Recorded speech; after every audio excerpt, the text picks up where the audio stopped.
Hello and welcome to Rockstar Manager. I'm Dr. K, the management professor, and this episode is about culture shock, what it is, how to get around it, and other related topics.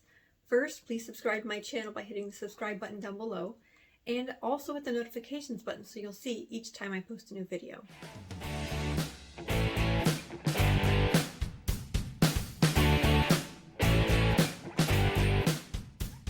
We live in a global society, and with that, there are many multinational enterprises, MNEs. Some MNEs, multinational enterprises, that you might be familiar with are ExxonMobil, Walmart, and BP, more formally known as British Petroleum. The rise of MNEs resulted in large numbers of citizens from one country who are living and working in another country. Those people are called expatriates, or more commonly known as expats. Consequently, they are learning new cultures. Cultures are essentially a set of similar values, customs, and beliefs that they have in common with other people in their society. This can be anything from how people in other cultures dress, greet one another, or treat the other gender. If you aren't prepared, you could go into culture shock. It's even possible to go into culture shock when you go back to your native country after becoming accustomed to the foreign country, which is also known as repatriation.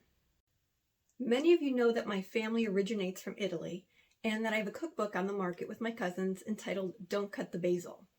When I visit my family in Italy, I adjust, and when I come back, I adjust again, although if I'm honest, the food is the toughest adjustment.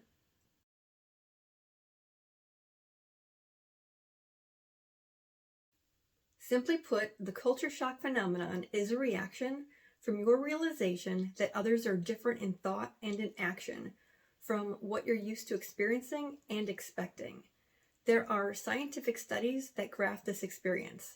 They take the y-axis and say, this is your acceptance of the new culture. The top is high, meaning that you tend to understand and accept it, and the bottom of the y-axis is low, meaning that you tend to be confused and often reject it. The x-axis, the horizontal axis, is labeled as the months living in a new culture. The closer you are to the y-axis, the lower the number. For example, 1 month living in the new culture is closest to the y-axis, and 6 months out is furthest on the y-axis. Scientists found it to be graphed as a U-shaped curve, and the result looks like this. To start, it's initially plotted high on the y-axis, which demonstrates optimism and excitement about the new culture. Then it dips down, showing frustration and confusion about the new culture, also known as culture shock, as we just discussed. Then it loops back up to high on the acceptance along the y-axis, often higher than when you were there in month 1. This means that you understand and accept the new culture.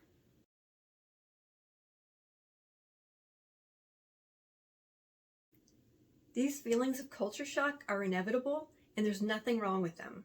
You're experiencing something new, and sometimes the reason why you might feel homesick. The best way to get out of such a feeling, especially when it's a strong sense of culture shock, is to learn more about the new culture.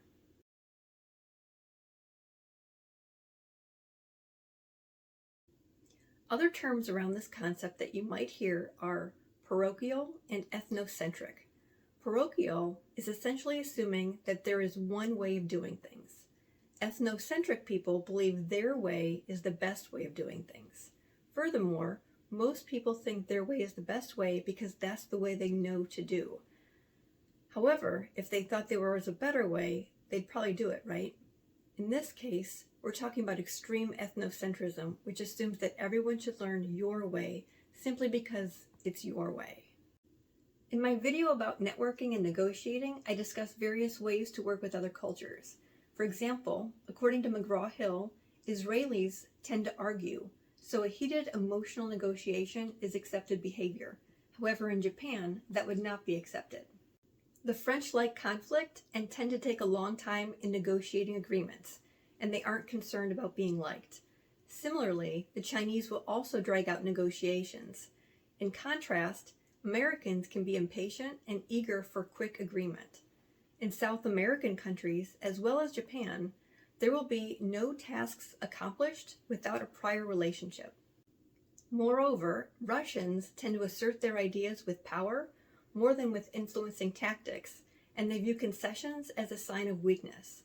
In Italy, relationships are valued more than tasks or negotiations, so it's important to network and build relationships first.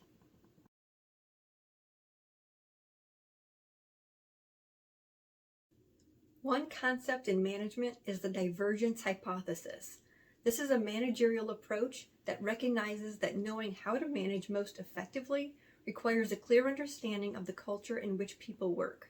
In the United States, our cultural norm is to allow a subordinate to professionally question or push back on something that a supervisor might suggest. Contrarily, it would be completely unacceptable in Japan. That's why our understanding of a culture can pay dividends in your personal and professional life.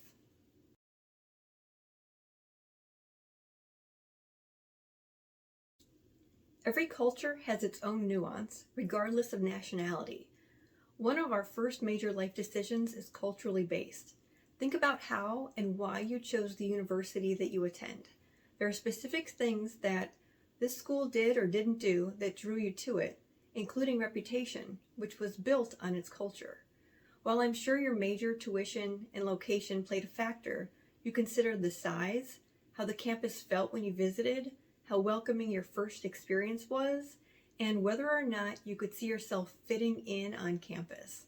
You likely felt that there were more like-minded peers who had similar aspirations, and you may even have known some people who graduated from that school, so you had a good idea of what to expect. It's the same thing in business. Some cultures are cutthroat, and others are extremely exciting, where you can creatively solve problems for customers and build solid relationships. You want to work in a culture built on trust, where you aren't afraid to make mistakes, are paid what you are worth, where you can feel valued, respected, have a voice, and can professionally and respectfully challenge one another to get the best possible outcome. You'll know when you're in this type of culture because you'll enjoy the environment. Managers who create this type of culture have employees who want to work for them. Hopefully you have a better understanding of culture shock and the various topics surrounding it. If you're interested in learning more about related managerial topics, check out my books, including Rockstar Manager from Theory to Practice, Mindset, a research-based approach to understanding motivation, Be Your Best You, the ultimate research-based guide to outstanding leadership, or Build a Rockstar Business from Ideation to Inception in 120 Minutes, or read Gerald Greenberg's Behavior in Organizations. Thank you for your time. Be your best you and be a rockstar manager.